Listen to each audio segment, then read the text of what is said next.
Estudando o Livro dos Espíritos com Allan Kardec.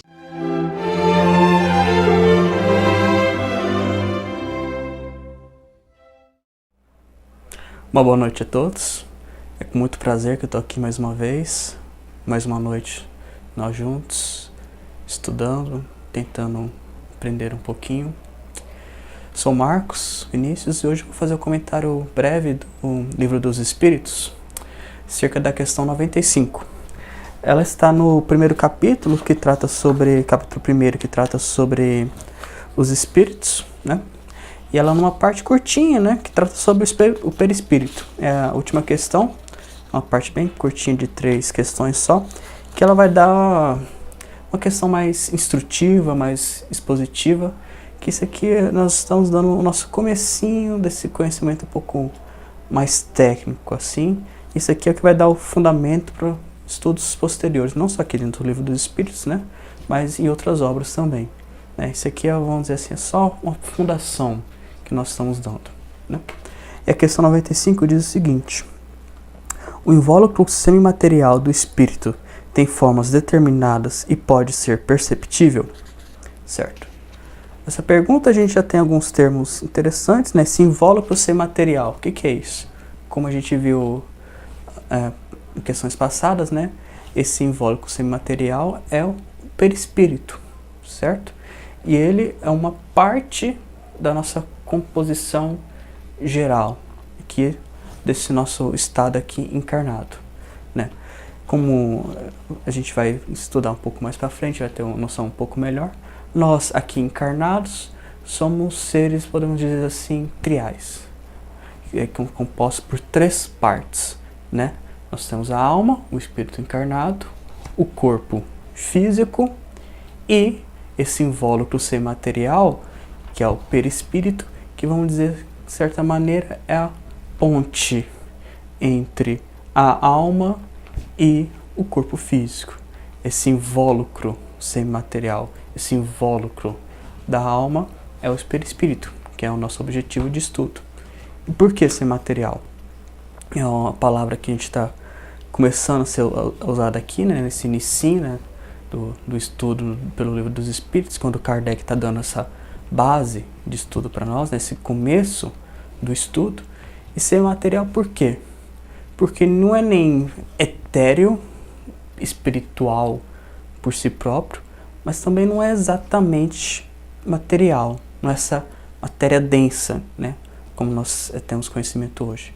É, vamos dizer assim, metade do caminho, de certa maneira, né, entre os dois. Essa matéria que não é densa, tão forte assim como o que nós estamos acostumados, o que nós temos contato direto aqui no nosso mundo, mas também no espírito, é o meio do caminho, de certa maneira. E exatamente dessa ideia, né, que é o perispírito, de maneira bem básica, é esse meio do caminho, né. Então, esse espírito, ele tem essa forma determinada ou pode mudar, né? Os espíritos vão responder o seguinte: tem a forma que o espírito queira. É assim que este vos aparece algumas vezes, quer em sonho, quer no estado de vigília, e que pode tornar visível, mesmo palpável. Certo? Então nós temos aqui que o perispírito não tem forma pré-definida, né? Já começamos com esse conhecimento, então, de que o perispírito tem uma forma, de certa maneira, maleável, né? Que o espírito que dá a forma para esse perispírito, né? Então agora a gente já tem esse conhecimento, já sabe que então o espírito é capaz de dar forma ao perispírito. E que é esse perispírito que é o que a gente tem contato, tanto direto ou indireto, tanto físico ou só visual, né? Podemos ver o espírito que a gente vê em sonhos, em visões, que o médium, né, interage, na verdade, não é o espírito, é o perispírito, é esse invólucro, certo?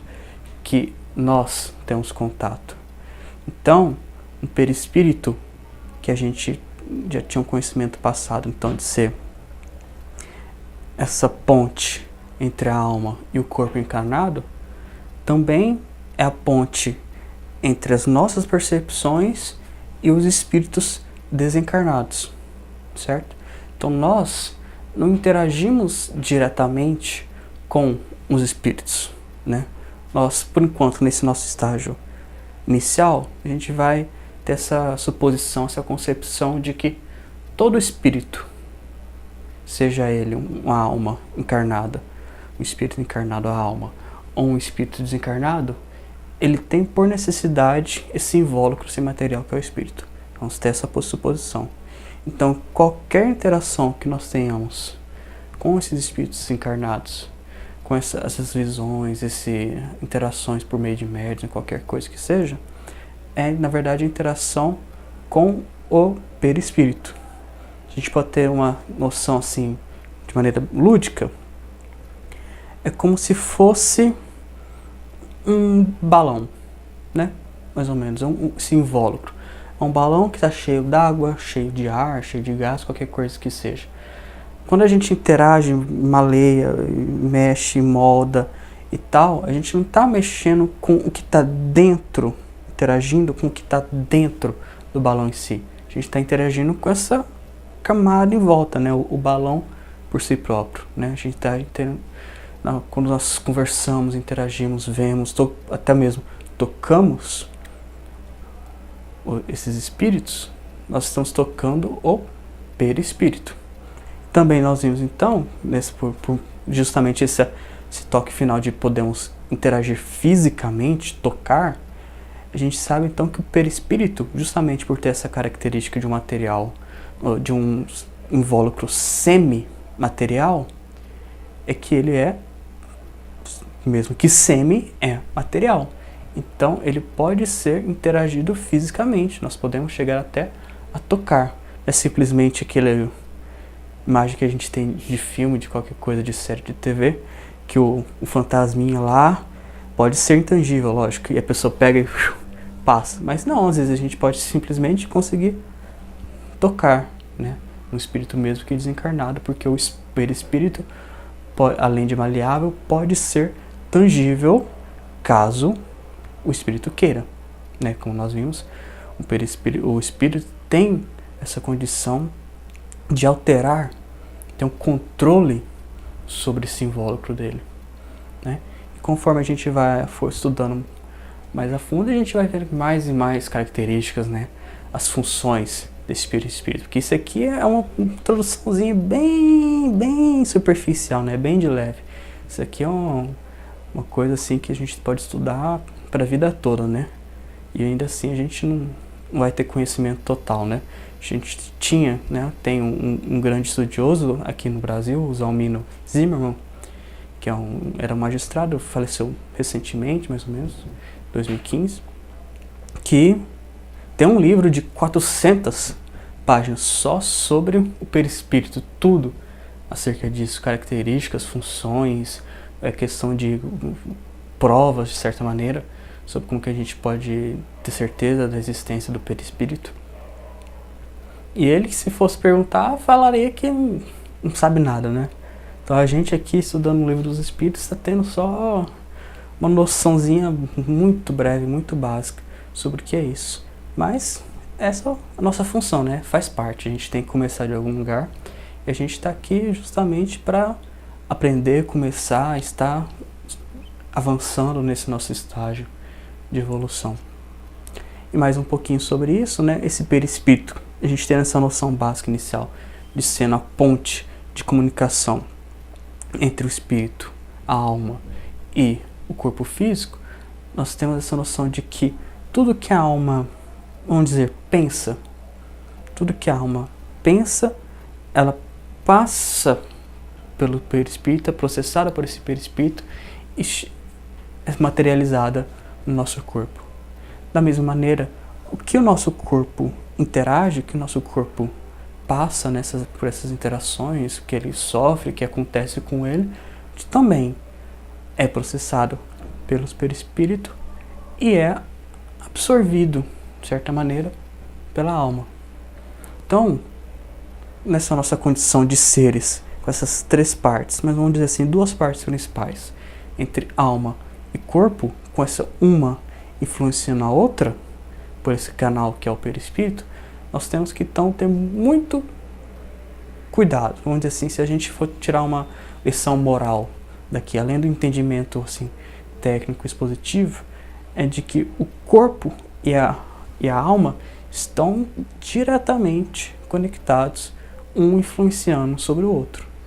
Então, para ter um corpo saudável, para a gente não ser simplesmente uma pessoa doente, uma pessoa fraca, uma pessoa de corpo frágil, qualquer sentido que seja, a gente tem que nutrir a nossa alma. A gente tem que cuidar da nossa alma, cuidar dos nossos sentimentos, cuidar dos nossos pensamentos, do que a gente pensa, do que a gente faz, do que a gente sente. Então, esse treinamento, esse estudo, esse policiamento moral, espiritual, sentimental é muito importante para que a gente possa ter um corpo saudável, né? Porque apesar do corpo ser passageiro, a gente não ter que ser apegado a ele, é um veículo muito importante na nossa jornada aqui na Terra. A gente não pode simplesmente ter descaso com ele. E por que a gente não pode simplesmente ter descaso com ele? Porque o corpo físico, nosso corpo encarnado aqui, ele influi diretamente na nossa alma também. Então, se a gente quer ter uma alma mais saudável, uma alma mais bela, mais iluminada, certo? Uma alma melhor, para a gente poder sarar da nossa alma doente, nós aqui estamos para aprender, né? Então, ninguém aqui é perfeito, muito longe disso. Então, para a gente, qualquer ajuda é bem-vinda. Para a gente dar essa ajudinha a mais para nossa alma, para o nosso espírito encarnado aqui, o que a gente tem que fazer? A gente tem que cuidar do nosso corpo físico. De qualquer maneira que for possível, a gente tem que cuidar com ele. Então a gente não pode simplesmente relaxar, dar um descaso com isso. Ah não, isso aqui vou morrer de qualquer jeito, não importa, o corpo físico é passageiro, o que importa mesmo é o espírito. Não. Nós temos que nutrir nosso corpo, cuidar do nosso corpo, para nós que possamos ser almas saudáveis. Então, eu agradeço muito por essa oportunidade. Boa noite a todos. Que Jesus esteja conosco.